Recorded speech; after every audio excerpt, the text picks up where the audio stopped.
Good morning, everyone. Good morning. Good morning. It is the first of the month. Happy June 1st. Today is Sunday. It's going to be another great week, a great day, a great week, and a great month. So the sun is out today. I'm feeling it right now.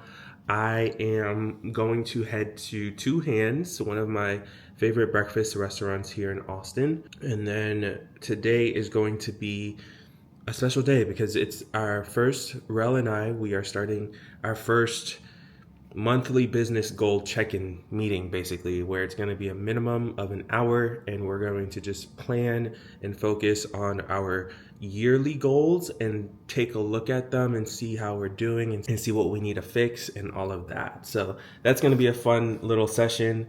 And outside of that, I'm not sure what else I may get into today, but I'll bring you guys along to Two Hands just so you could see it. And I think that's it. Also, I do want to talk to you guys a little bit more about Tidy Up Spaces and why I decided to start it. So we'll definitely head into my closet so you can get a behind the scenes look and hear a little bit more about Tidy Up Spaces. So let's go to Two Hands.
Today, I wanted to talk to you about how I got into closet organization and what made me want to start Tidy Up Spaces. Yesterday, I spoke to you about me starting it, so I want to give you a little bit of why, and I'll tell you about it in my closet. As you can see, my closet is really organized. I actually just did an organization, I think maybe at midway through May. I decided to redo it and I added this right here. I like to switch up my closet. I don't have much room or space in my closet, so the opportunities to reorganize it is sort of limited, but that doesn't stop me. I still will find a way to redo my closet and all that. But I wanted to talk about sort of how I got into it. So I think that what made me get into my closet was I was super into fashion when I was in middle school, going into high school, so much so I think I wanted to be a fashion designer. I'm glad I didn't do that, like looking back at it. Thank God I didn't. But I was really into fashion and I was so creative with my outfits. I would wear some really interesting stuff in school. Like I used to wear a duffel bag to school as my book bag. And looking back at it, hey, that's what I wanted to do. So I appreciate my younger self for wanting to be so vibrant. I think I did get bullied a little bit in middle school because of that. So honestly, I think that I tamed down my outfits because I was bullied, which sucks, but you know, it is what it is. I just love fashion and my closet was my favorite thing because my clothes were my favorite thing. Like I loved buying clothes and I loved taking care of my clothes. So I did that when I was young. My closets always were organized. My shoes were organized, everything. And it just made me feel a little bit more in control of my life. Although external things were going on in my life at that time that I wasn't in control of, my closet and my home, which was my room, was super organized, super neat, and all that. And that just stuck with me. It stuck with me. And then also, you know, when I was a teen, I started my first retail job at Hollister. Then I worked at Vans. Then I worked at Armani Express or Armani Exchange, whatever that name is. Then I worked at Nordstrom, and I think that's it. Levi's, Vans, if I hadn't said that already. But I worked at a ton of retail stores, and they really do want perfect folds. Like if you go into Hollister or back in the days, they literally made us use like these plastic boards that helped you fold perfectly. But, you know, I was so good. I didn't even need those plastic folds. I did it all on my own because I folded my clothes at home. I loved folding. It was super calming for me.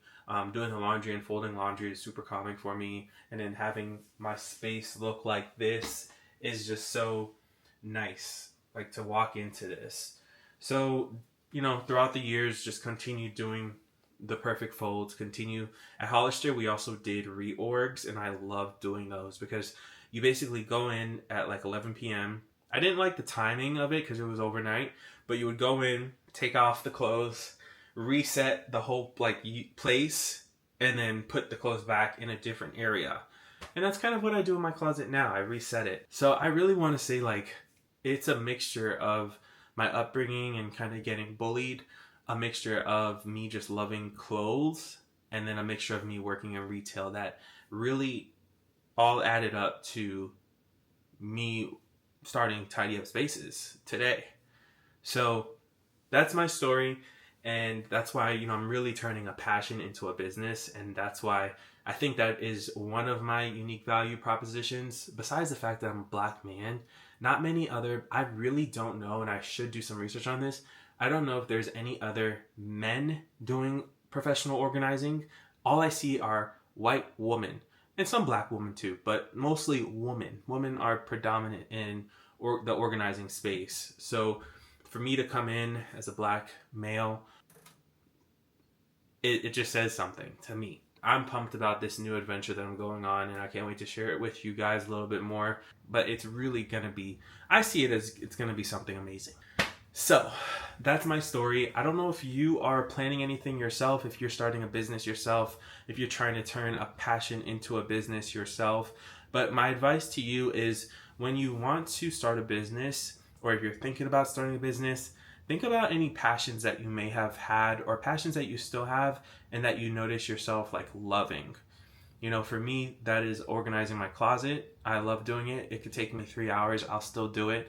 So for me, going into a customer's home, setting up a plan to, you know, organize their closet, actually doing their organization and getting paid for it, it's like a win for them and it's a win for me because I would do it myself for free. So might as well extend my services for a luxury fee, honestly.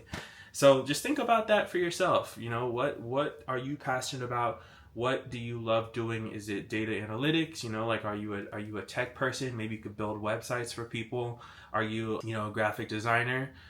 Maybe you could, you know, build graphics for people. This just made me think about those people who do typography, and they do it so well that they just go on live on TikTok and make money off of writing people's names on lives. Like, it's the smallest thing, but that's a business because you're making money off of it. So just think about what excites you nonstop. Like, even when you're not in the mood, especially when you're not in the mood, like when you're not in the mood and you say, what can I do to get me out of this funk?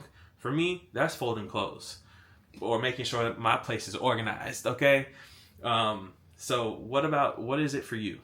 And the minute that you get that answer is the minute that you could start monetizing off of that. So that's my little story for today. It wasn't much of a vlog, but today was a great day. I got a lot done. Today is the first of the month. It's the first of the month. And I got a lot done. So today was a great day. Thank you for watching, and I'll see you tomorrow.